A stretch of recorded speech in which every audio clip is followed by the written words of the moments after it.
Hello everyone, Luke here, and no beating around the bush with this week's review because it's taken quite a bit of time for me to get to this point, but work's just been piling up and up and up, so I've been incredibly busy in other aspects of my life. But without further ado, we're here right now to talk about the chapter which celebrates 4 years of Witch Watch. So yeah, like I said, this is the chapter that celebrates 4 years of Witch Watch, which is chapter 190, titled Familiar Sitter. And well, can't believe it, 4 years already of this series, and like I said, no sign of slowing down. I wouldn't be surprised if we're here like for another 4 years at this rate, considering like all the plot points that we've established that need to be resolved and everything. I digress. We get a colour page of pretty much all the major characters that are going to be that have either been introduced or going to be playing a major role in season 1, because season 1 is going to be about 26 episodes, which I'm really excited about. Didn't think Witch Watch would get something like that, considering of how underrated this series actually is. But yeah, pretty much colour page of the entire main cast, and plus the major side characters, including the Lasherluke president, Jekyll, Fran, Charmy, Slurp, and Ban as well. Like, we get Ban's colour page, which is kind of interesting because Ban and Charmy actually have similar hair colours. They're both green, except Ban's more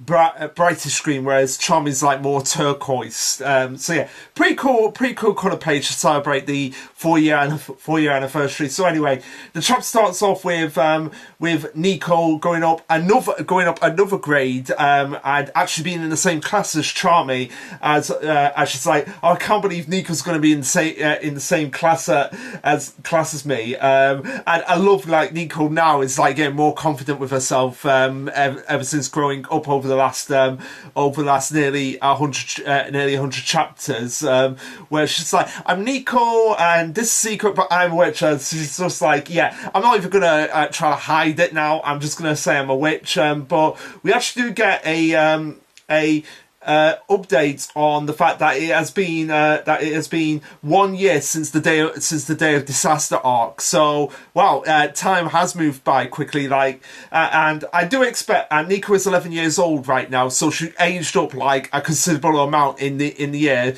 But given the fact that it took this long to get to this point, I could see, like, again, another, I would say, 210, 20, another 40 chapters, so chapter 230 before we actually get to that point where Nico is back to normal, because that would be around 100 chapters since she got turned into a kid. So yeah, we cut over to the shopping mall where everyone's going out to hang out together, as Nico says, like, oh, it's been forever since we all met up like this, and Charmy gets to come too. So yay,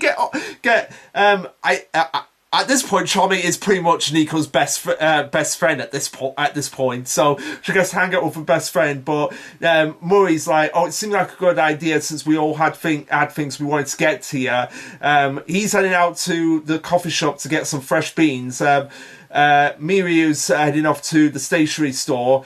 Keigo's going to drop by in Village Vanguard, obviously probably to get some new clothing. And Khan, we don't even know where Khan or Ban are actually going. They don't actually say where they're going, which begs the question: where do you guys think they're actually going? Like, Ban will probably be going to get some alcohol because she's that much of a slacker. But point is, like, okay, they're gonna meet up here later, and at this point, this is where Nico starts to go through her rebellious phase when we get to a moment between her and Murray. So Nico, like I said, starts to go through her rebellious phase as Murray is like, oh, come on, Nico, let's go to the coffee shop. Come on, I'm gonna hold your hand, be a good girl, come with me. Nico's just like, no, I'm not going with you. I don't need anything from the coffee shop. I'd like to stay with Charmy. We're gonna go and look at some clothes together. And Murray gets like the little like like ticking the back of your head, like the old like cliche of like when someone gets really angry, they get like that. They get like that symbol in the back of their head, as it's like children don't wander off and go shopping by themselves. Like, okay, Maury, you do not know what kids are like in this day and age. Like I work in a shop. I work in a shopping mall, and in my store, there are kids like about by themselves that are around Nico's age, and I just question like myself, like where are their parents? But at the same time, it's not any of my business. So yeah, Maury, you really need to get educated on what kids are getting up to like nowadays. Like take me for example. Like when I was like Nico's age, I was in this form. It's kind of weird, the kind of situation we're in right now. And me and Paragons did actually talk about this and how it might actually be controversial when we get to if we get to this point in the anime. But we'll talk about that when we get further in the chapter. But yeah, even back in the day, like I went to the cinema by myself around Nico's age. Granted, I got lost one time, but that was only a one-time thing. But anyway, that's besides the point. He's coming in like, Nico, you need to stay with your guardian right now. You can't be going off by yourself. And Nico's just there like, why not? I'm in the 5th grade now. Kids my age go shopping with friends, not with their parents. And Maury's just like, oh, really? You're really that old? Yes, she is, Maury. And she's like, okay, I'm gonna level with you, Maury. It's embarrassing. You are embarrassing me to be in this situation. And this is just like getting Maury, like his mind is just going right now. Of like, I can't believe we're in this situation, as she says. And holding hands. I'm sorry, but no. To be honest, just be kind. Just don't do that because it's kind of a pain in the butt for me. And that just actually keels Maury over. It's just like, I can't believe Nico is growing up like this. I didn't expect to talk to me like that. And they're just like, Nico, isn't that a bit too much? Before they decide, no, it's true. Maury's being way too overprotective. I mean, you can't really blame him at times. I mean, he's been assigned to be the familiar of Nico, and she sacrificed herself to bring Maury back essentially from the grave by sacrificing herself and turning her into Quinn. So he's kind of like responsible away for Nico being in this situation. So it's no wonder why he's being so overprotective of her. But at the same time, he is being a bit annoying at this point. She's like, I'm not a little girl anymore. I want him to trust me and to make my own decisions. As it's just like, to think of the day I would hear that coming out of Nico. A profound moment to be sure. Before we cut over to just this random guy just sitting by himself as he's dumped by his girlfriend and bummed out at work. As he's just like, he's going through that moment of just being like, life was so much easier when we were kids. I didn't have to worry about being burnt out at work, worrying about being dumped by my girlfriend. But actually, me growing up now, I actually prefer where I am right now, because getting up every single weekday, Monday to Friday at like 6 a.m. The fact that I don't have to do that anymore, like get at that point, it just feels so much more refreshing. But I can see why at some point someone will be so down on their luck that just like if only I could just be a kid again. Life was simple when we were kids, and seeing them now running around all innocent, like, it just makes me want to be like them again. And at this point, we get one of the butterflies going into the guy as he turns into a kid himself. So the butterfly's just like, oh, you want to be a kid? Okay, bumping you. You are a kid. As Maury's just like, oh, quick, he's got a butterfly in there. Quick, we've got the spell that can turn you into a kid now. We just need to get that from him. As the kid guy, yeah, this is kind of weird. This is a weird chapter. He's just like, what? This is a spell? Does this mean I can be a kid again? No, I'm not giving it back. And sure enough, he just strikes everyone. It's just like, right, I'm buggering off out there. As Serp and Charmy are like, oh, quick, we've got to go after him. Like, Nico, are you coming? As she's just there, like, okay, yeah, Charmy, we've got a problem. Ban, Maury, Miyuro, Keigo and Khan have now turned into kids, and Chom just there like, what the hell is going on here? And they conclude like, oh, I guess that's the spell that turns adults into kids, and they're like kids, or still themselves, or just short, like they're trying to dictate like, okay, how does the spell work? Does it actually turn them into kids and makes them proper kids, or are they still themselves as kids? Before we get confirmation where we have Khan going, oh, there was a flashy light, it was so glitchy, and then I felt funny, as Kid Mori's like, I know it was magic because I saw it, and they're like, no, they're definitely kid versions of themselves. Like, the personalities have changed to what they would be like if they were actually kids. So now Charmy and Nico try and decide like, okay, what do we do in this situation? We can't get them back to where they are because the kid that has the spell has run off, and we need him back here to kind of disperse the spell.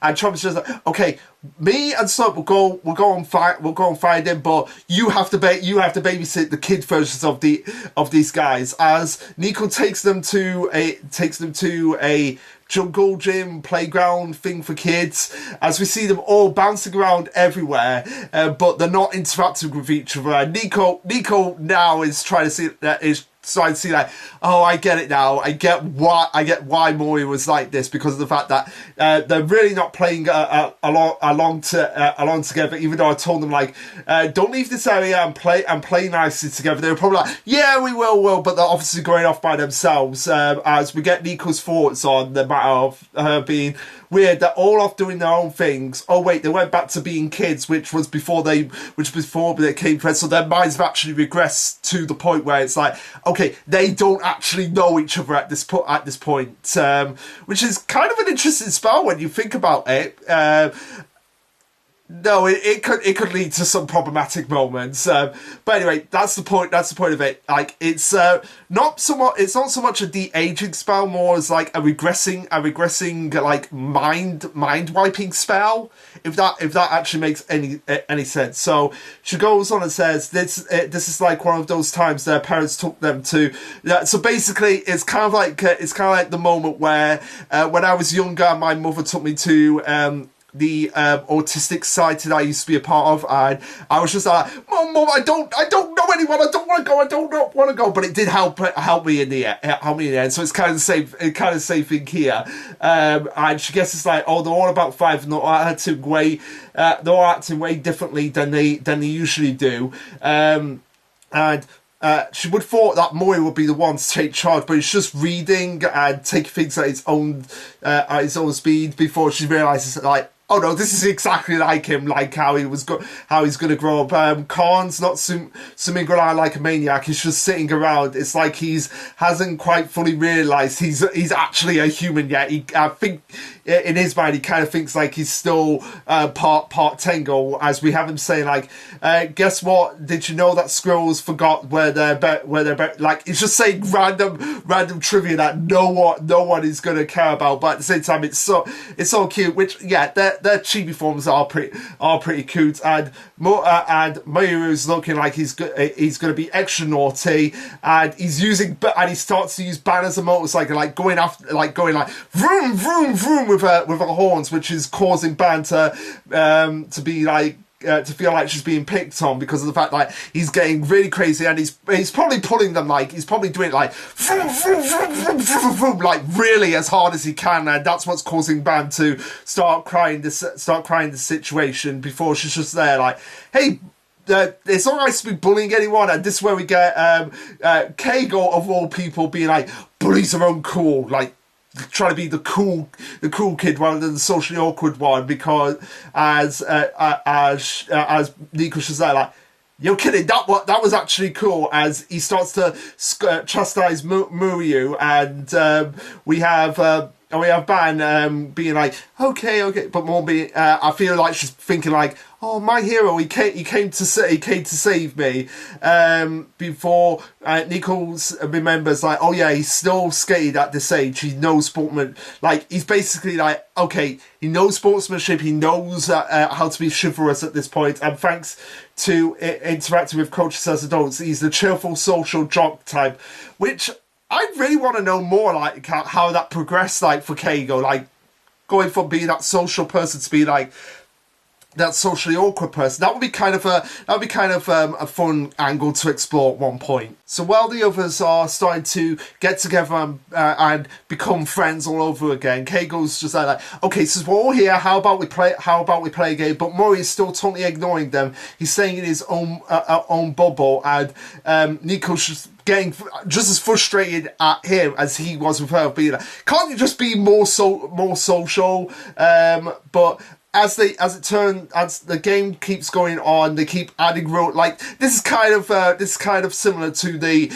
Jigsaw parody chapter where Keiko set up this really elaborate board game, but everyone just didn't understand the rules or anything, and the rules kept on changing. It's kind of a nice callback to that moment where the rules keep changing, and Keiko's just being like, okay, you go there, you do this, you do that, and it's just like, no, when the Red Goblin comes out of the hole, it can't take any more steps, and everyone's just like, yeah, this is still a crappy game. So even at a young age, he was still making up games, and he was still making up rules that made absolutely no sense. And I really want another chapter of Keiko making up a game and it being just like so incredibly confusing that everyone is just getting frustrated at him. I love that Jigsaw parody chapter. Maybe that's just because I'm a fan of the Saw films. But anyway, Nico says to him, like, none of the others can keep up, and it's falling apart. Now now it's starting to, and now you're all starting to argue with each other. Before Khan's like, come on guys, it's okay, let's just play together. And we get the caption of Nico thinking like, oh, Khan is just being stupidly cute the whole time. As Nico is glad that there was a place nearby they can all seem happy to compete, and she could look after them, keep an eye on them until Tommy gets back with the spell. But at this point, everyone is just like, yeah, we need to go. Yeah, there's no way of me getting around this. Yeah, they need to go to the toilet. So Nico's just, okay, come on, we can take a bathroom break, and let's go. We can't leave anyone behind. So everyone, we're gonna go for the bathroom break right now. As we have Murray saying like, no, it's all right. I don't have to go. I'll stay. And Nico's just like, get over here already. Before we have a saying like, why aren't you playing with the others? And Maury as a kid is just like, oh, I don't want to play with them. It's boring.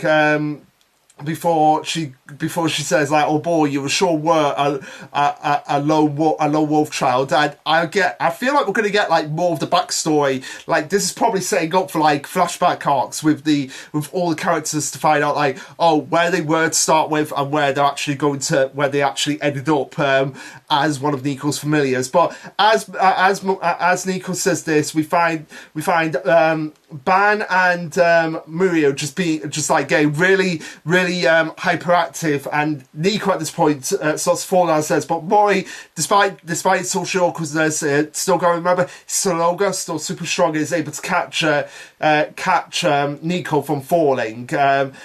She's just as Murio and Ban are like, oh, I apologise, I'm sorry. Before Nico's like, oh yeah, you're so passive, I forgot. But even at that age, you were still super strong. As Murio's just there like, no. It was just the fact that I'm too strong. If I play with the others, I could accidentally hurt them, which is the true reason why he's being so socially awkward. But now we're going to get into the point in the chapter, which is going to be the controversial moment where after Nico gives him a pep talk about potential strength of the others, we see Slurp come back with Charmy and the man as they're all brought back to normal, and they're going like, oh yeah, we can't really remember what anything happened, and they feel like it was smooth and they did something rewarding, and Maurice just like, oh, you looked after us, thanks. You must have had your hands full. As Nico says, no, it taught me how much hard work you guys are taking care of kids, and make sure that we don't run off anywhere, don't get ourselves hurt, and you have to be paying close attention all the time. So she's really grateful for getting this experience of being like, okay, I'm the one in charge, I'm the big girl at this point, and she's sorry for what she said to Mori about him being a pain in the butt, and Mori's just like, oh, it's okay. It was just a sign that you're growing up. So so what you say? We go and get something to eat. As Mori holds out his hand, but he's like, okay, yeah, I know you don't want to actually hold hands. It's embarrassing, so he won't do it again. But at this point, Nico is like, no. This is not the feeling that a child has to a parent. It's something completely different, which is basically her feelings for Mori are starting to become back to being romantic, which is incredibly awkward considering the fact that she's still a kid. She's still a kid, but her mind started to get back into that point of like, oh my god, the true Nico's coming back. Now, me and Pyjams had a discussion about this because it is going to be actually incredibly awkward. And this is the end of the chapter, by the way. So, pretty standard chapter for Witch Watch, just a nice slice of life moment, random hijinks. But yeah, the most prominent moment to take away from the chapter is the controversial moment at the ending, and we did have this moment of like, it's gonna be tricky for sure, and it's gonna be like, yeah, people are probably gonna have a few like, I don't know about this moments. But this was what I said to Pyjams, like when Nico does get back to normal, because at this point I would say it does seem like we're halfway through this part of the story, like part 2. So like we're at the halfway point at this point. So chapter 230, I feel like will be the moment where Nico gets back to normal. It's going to be super awkward between her and Mori. So I feel like this is something that needs to be addressed in another serious arc. And even whatever they do, whatever ideas I have, it's still going to be incredibly awkward, and we both actually agree on this. So I feel like the only way we can make this less awkward is that Mori has at this point completely lost his affection for Nico, like grown up Nico. Now that's just child Nico, like it's all completely gone. Like that part of it, like no, shut off completely. And when Nico does finally come back to being Nico, it's going to be back to square one. So it's going to be like, okay,